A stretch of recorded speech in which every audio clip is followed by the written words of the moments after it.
श्री गणेशाय नमः। अहोई अष्टमी की व्रत कथा। एक साहूकार था जिसके 7 बेटे 7 बहुएं और एक बेटी थी।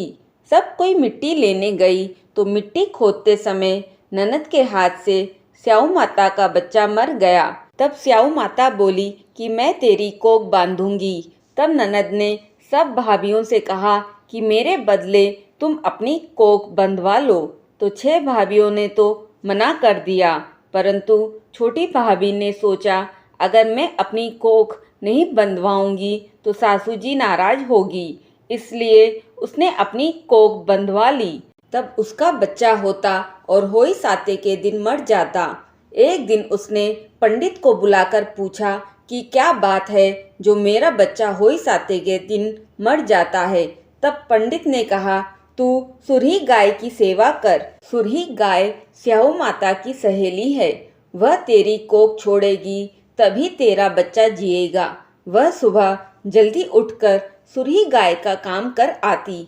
गौ माता ने सोचा कि आजकल कौन मेरी सेवा कर रहा है, मेरी बहुएं तो काम करते हुए लड़ाई करती है। तो गौ माता ने सुबह सुबह उठकर देखा कि साहूकार के बेटे की बहू जो सारा काम कर रही है। गौ माता बोली कि तेरी क्या इच्छा है जो तू मेरा इतना काम करती है, मांग। क्या मांगती है? तो साहूकार की बहू बोली, मुझे वचन दो। गौ माता ने वचन दिया। तब वह बोली कि स्याऊ माता तुम्हारी सहेली है और स्याऊ माता ने मेरी कोख बांध दी है, सो तुम मेरी कोख छुड़वा दो। गौ माता ने कहा, अच्छा। अब तो गौ माता समुद्र पार अपनी सहेली के पास उसको लेकर चली। रास्ते में कड़ी धूप थी, सो वे दोनों एक पेड़ के नीचे बैठ गई। थोड़ी देर में वहां एक सांप आया और उसी पेड़ पर गरुड़ पंखनी का बच्चा था। सांप उसको डसने लगा। तब साहूकार की बहू ने सांप को मारकर ढाल के नीचे दबा दिया और बच्चों को बचा लिया। थोड़ी देर में गरुड़ पंखनी आई तो वहां खून पड़ा देखकर साहूकार की बहू के चोंच मारने लगी। तब साहूकारनी बोली कि मैंने तेरे बच्चे को नहीं मारा, बल्कि यह सांप तेरे बच्चे को डसने आया था। मैंने तो उससे तेरे बच्चे की रक्षा की है। यह सुनकर गरुड़ पंखनी बोली कि मांग, तू क्या मांगती है? वह बोली, 7 समुद्र पार स्याऊ माता रहती है, हमें तू उसके पास पहुंचा दे। तब गरुड़ पंखनी ने दोनों को अपनी पीठ पर बैठाकर स्याऊ माता के पास पहुंचा दिया। स्याऊ माता उन्हें देखकर बोली कि आप बहन बहुत दिनों में आई। फिर स्याऊ माता बोली कि बहन मेरे तो सिर में बहुत जूं पड़ गई है। फिर सुरही गौ माता के कहने पर साहूकार की बहू ने सलाई से उनकी सारी जुएं निकाल दी। तब स्याऊ माता बोली कि तुमने बहुत भलाई करी, इसलिए तेरे 7 बेटे 7 बहुएं होंगे। तो वह बोली कि मेरे पास तो एक बेटा भी नहीं है, तो 7 बेटे कहाँ से होंगे? तब स्याऊ माता बोली कि क्यों नहीं होंगे? तब वह बोली कि पहले वचन दो। स्याऊ माता बोली, वचन दिया। अगर मैं वचन से फिर जाऊं तो धोबी के घाट पर कंकरी हो जाऊं। तब साहूकार की बहू ने कहा कि मेरी कोख तो तुम्हारे पास बंधी पड़ी है। यह सुन स्याऊ माता बोली कि तूने मुझे बहुत ठग लिया है। मैं तेरी कोख खोलती तो नहीं, परंतु अब खोलनी पड़ेगी।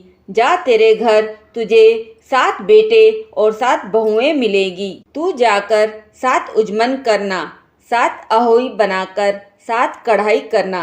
वह घर गई तो देखा कि 7 बेटे 7 बहुएं बैठी है। बहुत धन हो गया है। वह खुश हो गई। तब उसने 7 होई मांडी, कोई दीवार पर कोई मटके पर। 7 उजमन किए, 7 कढ़ाई करी। रात्रि के समय सब जेठानियां आपस में कहने लगी कि पूजा कर लो, नहीं तो कहीं छोटी बच्चों को याद करके रोने लग जाएगी। थोड़ी देर में उन्होंने अपने बच्चों से कहा, अपनी चाची के घर जाकर देख आओ कि आज वह अभी तक रोई क्यों नहीं। तो बच्चों ने देखकर आकर कहा कि चाची के यहाँ तो होई मंड रही है, खूब उजमन हो रहा है। यह सुनते ही जेठानियाँ दौड़ी दौड़ी उसके घर गई और देखा कि वह कोक छुड़ा लाई है। तब जेठानियाँ पूछने लगी कि तूने कोक कैसे छुड़ाई? तब वह बोली कि तुमने तो कोक बंधाई नहीं, मैं छोटी थी तो मैंने कोक बंधा ली थी, परंतु स्याऊ माता ने दया करके मेरी कोक खोल दी है। हे स्याऊ माता, जैसे साहूकार की बहू की कोक खोल दी, उसी प्रकार हमारी भी खोलना। कहते सुनते हुंकारा भरने वाले की तथा अपने सारे परिवार की कोक खोलना। बोलिए स्याऊ माता की जय। विनायक जी की कहानी। एक अंधी बुढ़िया माई थी। उसका एक बेटा और बहू थे। वे लोग बहुत गरीब थे। वह बुढ़िया माई नित्य प्रतिदिन गणेश जी की पूजा किया करती थी। बुढ़िया माई की पूजा से प्रसन्न होकर एक दिन गणेश जी भगवान साक्षात सम्मुख आकर बैठ गए और उससे बोले कि बुढ़िया माई, तू प्रतिदिन निस्वार्थ भाव से मेरी पूजा करती है, जो चाहे सो मांग ले।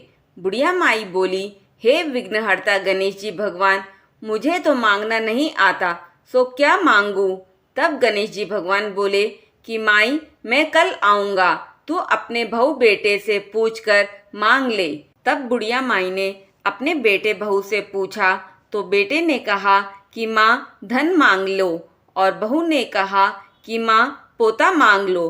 तब बुढ़िया माई ने सोचा कि बेटा बहू तो अपने अपने मतलब की बातें कर रहे हैं। अतः उस बुढ़िया माई ने पड़ोसिन से पूछा तो पड़ोसिन ने कहा कि बुढ़िया माई, तेरी थोड़ी सी जिंदगी बची है, तू क्यों तो मांगे धन और क्यों मांगे पोता, तू तो केवल अपने आंखें और गोड़े मांग ले, जिससे तेरा जीवन सुख से व्यतीत हो जाए। उस बुढ़िया माई ने बेटे, बहू तथा पड़ोसिन की बातें सुनकर घर में जाकर सोचा कि ऐसी चीज मांगनी चाहिए जो बेटे बहू भी खुश हो जाए और मेरा भी भला हो जाए। जब दूसरे दिन गणेश जी भगवान आए और बोले, बुढ़िया माई मांग ले।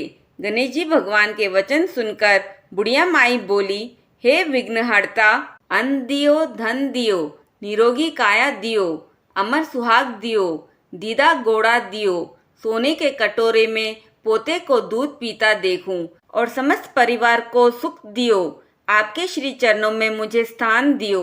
बुढ़िया माई की बात सुनकर गणेश जी भगवान बोले कि बुढ़िया माई, तूने तो मुझे ठग लिया और कहती है कि मांगना नहीं आता, जो कुछ तूने मांग लिया वह सभी तुझे मिलेगा। यूं कहकर गणेश जी भगवान अंतर्ध्यान हो गए। हे गणेश भगवान, जैसे बुढ़िया माई को दिया वैसे सबको देना। कहते सुनते हुंकारा भरते अपने सारे परिवार को देना, हमें भी देना। बोलिए श्री गणेश भगवान की जय।